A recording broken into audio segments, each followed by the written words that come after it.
नमस्कार दोस्तों। इस वीडियो में हम बात करेंगे कल के लिए मार्केट अपॉर्चुनिटीज का और ये देखेंगे कि निफ्टी 50 ने कल कैसे गैप डाउन ओपन होने के बाद कहां पे सपोर्ट लिया और उसके बाद से कैसे उसने रिवर्स में रैली ली। छोटे टाइम फ्रेम पे हम इसमें एनालिसिस करेंगे और ये भी देखेंगे कि कहां हमको एंट्री की अपॉर्चुनिटीज उसमें मिल रही थी ताकि आपका प्राइस एक्शन का कॉन्सेप्ट कुछ क्लियर हो सके। उसके अलावा हम बात करेंगे इन्फोसिस की और इसका हम रेजिस्टेंस या सपोर्ट का लेवल देखेंगे और देखेंगे कि अब किस लेवल से हमको एक अच्छा अपसाइड या डाउनसाइड मूवमेंट देखने को मिल सकता है। तो फ्रेंड्स, मेरा नाम है राजीव और वेलकम टू माय चैनल न्यास ट्रेडिंग। तो चलिए शुरू करते हैं इनका चार्ट एनालिसिस। सबसे पहले हम बात करेंगे निफ्टी की और ये निफ्टी 50 का जो फ्यूचर चार्ट होता है वो है। और इसमें हम वन डे टाइम फ्रेम पे अगर देख रहे हैं तो यहाँ पे एक हैमर बना हुआ है। मतलब ये हुआ है कि पहले इसमें सेलर हैवी हुए, फिर उसके बाद से बायर्स हैवी हुए और इस तरीके से ये हैमर पैटर्न बना हुआ है। और इसमें अगर मैं लेवल की बात करता हूँ तो generally one day time frame पे एक सपोर्ट का लेवल यहाँ पे था, हमने पहले मार्क किया था। यहाँ से इसने लगभग इस लेवल के आसपास का एक जाकर रिवर्सल लिया और एक दूसरा लेवल था जो यहाँ पे बन रहा था सपोर्ट का। ये था जो हमको एक प्री मार्केट मतलब मार्केट ओपन होने से पहले यार एक लेवल जो हम मार्क करके बैठे हुए थे। अब उसके बाद क्या हुआ, ओपन होने के बाद क्या एक्टिविटी हुई उसके लिए हम चलते हैं छोटे टाइम फ्रेम पे। अगर मैं 5 मिनट टाइम फ्रेम पे आके इसको देखता हूँ, नॉर्मली जो इंटरनेट ट्रेडिंग होती है वो 5 मिनट टाइम फ्रेम पे ही होती है। तो इसमें मैं देख रहा हूँ कि हमको नॉर्मली पहले क्या करना रहता है, 5 मिनट टाइम फ्रेम पे प्रीवियस डे का लो हाई को हम मार्क कर लेते हैं अगर रेंज में ओपन हुआ है तो। ये आप गैप डाउन ओपन हुआ है तो वो हम नहीं देखेंगे। उसके बाद हम 1 आवर टाइम फ्रेम पे जाके नियरेस्ट जो इसका सपोर्ट और रेजिस्टेंस का लेवल निकल के आ रहा है उसको मार्क कर लेंगे। तो ये देखिए, ये लेवल, एक ये लेवल था जो हमने मार्क कर लिया और उसके बाद एक ये लेवल था जो हमने वन डे पे उसको मार्क कर लिया, वो 1 आवर पे भी वही है। तो ये हो गया गैप डाउन होने के बाद हमको क्या करना है। अब उसके बाद क्या हुआ वो समझते हैं डिटेल में। मार्केट इसने इतना गैप डाउन ओपन किया, इतने गैप डाउन और काफी तेजी के साथ सेलिंग है। पहला जो अपना ये सपोर्ट था, ये S1 और ये S2, जो दो सपोर्ट हमने मार्क करके रखे थे। तो पहले सपोर्ट को तो इसने पहले कैंडल में ही ब्रेक कर दिया, लेकिन दूसरे सपोर्ट के पास जा नहीं पाया। मतलब उस एक रेंज में रुक के यहाँ पे होल्ड किया थोड़ी देर, बायर हेवी हुए और उसके बाद एक रेंज में ट्रेड करते हुए यहाँ पे जो पहला सपोर्ट था ये अब क्या करेगा, रेजिस्टेंस का काम करेगा। यहाँ पे ये देखने वाली बात थी। तो यहाँ तक कोई एंट्री नहीं थी, कोई ट्रेडिंग नहीं था, हमको वेट करना था कि इस रेजिस्टेंस पे क्या होगा। फिर उसके बाद जैसे ही इसने इस रेजिस्टेंस को ब्रेक किया, देखिए ब्रेक किया, तो यहाँ एंट्री ले सकते थे। जो कॉल बाय करने वाले थे वो कॉल बाय कर सकते थे। यहाँ एंट्री लेने के बाद ये वाला यहाँ पे स्टॉप लॉस लगा सकता था। उसके बाद इसने इसको वापस रिटेस्ट किया, रिटेस्ट करने के बाद ऊपर गया। अब इसमें जब यहाँ से ये ऊपर गया तो यहाँ पे टारगेट अपना पहला क्या हो सकता था, पहला टारगेट तो ये हो सकता था कि जो ये वाला हाई है, जो ये कैंडल बना है, 1 मिनट में इसको क्लियर कर देता हूँ। तो पहला टारगेट क्या हो सकता था, पहला टारगेट ये हो सकता था, ये वाला जो ये हाई बना हुआ है यहाँ पे, पहला टारगेट ये हो सकता था। और देखेंगे कि यहाँ पे 1 मिनट, ये सपोर्ट का भी लेवल मार्क करना पड़ेगा।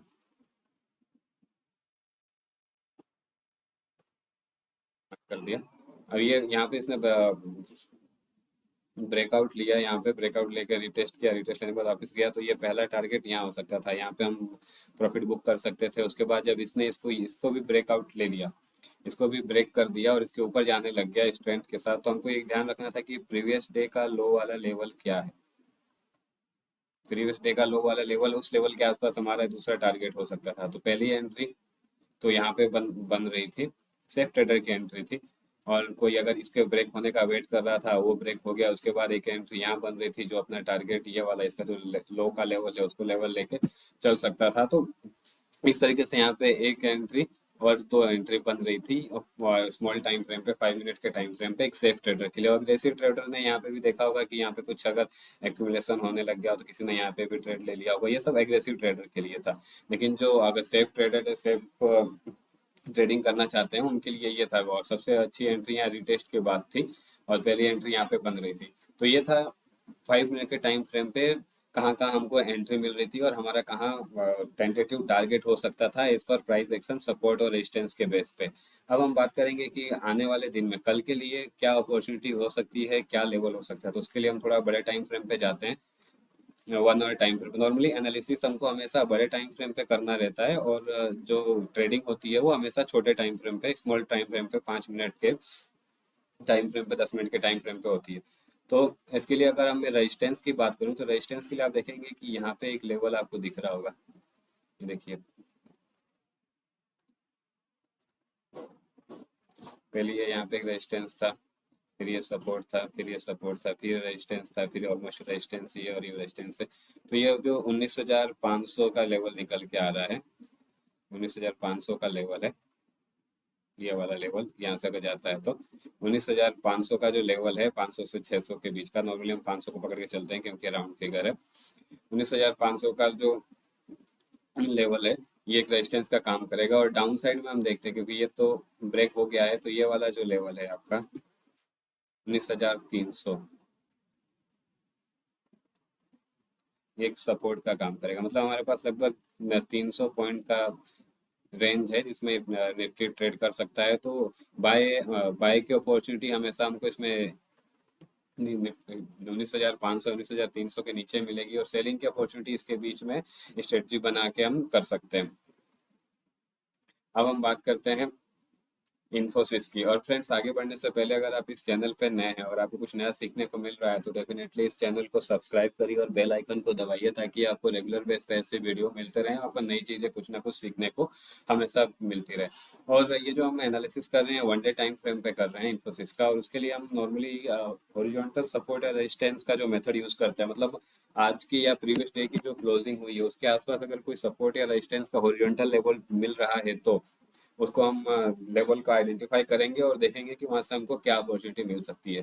तो यहाँ पे अगर मैं देखता हूँ तो ये वाला एक लेवल है, ये यहाँ पे एक रेजिस्टेंस का काम कर रहा है, और ये काफी दिनों से उसी लेवल पे आके बार बार टकरा रहा है। और एक चीज और होती है, जैसे मान लीजिए कोई रेजिस्टेंस का लेवल है, उस पर अगर प्राइस आके बार बार हिट कर रहा है तो वो वीक हो जाता है, अगर उसको ब्रेक करता है तो काफी तेजी के साथ ऊपर जाता है। और दूसरी देखने वाली बात ये है कि ये जो इसमें ये गैप दिख रहा है इतना बड़ा, अगर इसको ब्रेक करेगा तो जो कोशिश है कि ये गैप को फिल करने का ट्राई करे तो काफी तेजी के साथ ऊपर जा सकता है। अब इसमें क्या करेंगे कि मान लीजिए मार्केट सेंटीमेंट कल पॉजिटिव होते हैं तो अपसाइड में एंट्री देखेंगे, और नेगेटिव होते हैं तो जैसे रेजिस्टेंस को सपोर्ट करके नीचे आने का भी ट्राई कर सकता है। तो इसके लिए जो हम लेवल मार्क करेंगे, लेवल मार्क बाय का रहेगा वो 1400 का, और सेल का रहेगा बिलो 1389 का। और एक ध्यान देने वाली बात यह है कि 1400 का एक साइकोलॉजिकल लेवल है, ये काफी क्रूशियल लेवल हो सकता है, तो इसको ब्रेक होने का वेट करना है। ब्रेक होने के बाद इसके ऊपर कुछ देर तक ट्रेड करे, उसके बाद अगर अप साइड में जाने लगे तो एंट्री लेनी है। अदरवाइज अगर ये रिवर्सल लेता है तो ये जो इसका रेजिस्टेंस का लेवल है सपोर्ट का काम करेगा, अगर उसको ब्रेक कर देता फिर रिटेस्ट करके अगर नीचे आता है तो छोटे स्टॉप लॉस के साथ हम डाउन साइड में एंट्री लेंगे। और हमको जो स्टॉप लॉस लगाना है वो हमारे जो टोटल कैपिटल है उसका लेस देन 1% लगाना है, और रिस्क रिवॉर्ड रेशियो हमको मिनिमम 1:1 रखना है। इससे पहले हमको मार्केट से एग्जिट नहीं होना है। तो फ्रेंड्स, ये थे दोनों चार्ट, निफ्टी के और इन्फोसिस का, जिनका हम कल एनालिसिस करेंगे और देखेंगे कि ये प्राइस एक्शन बेस पे कैसे मूवमेंट दिखाते हैं। होप ये वीडियो आपको अच्छा लगा, और अच्छा लगा इस वीडियो को लाइक करिए, चैनल को सब्सक्राइब करिए और इसको ज़्यादा से ज़्यादा शेयर करिए।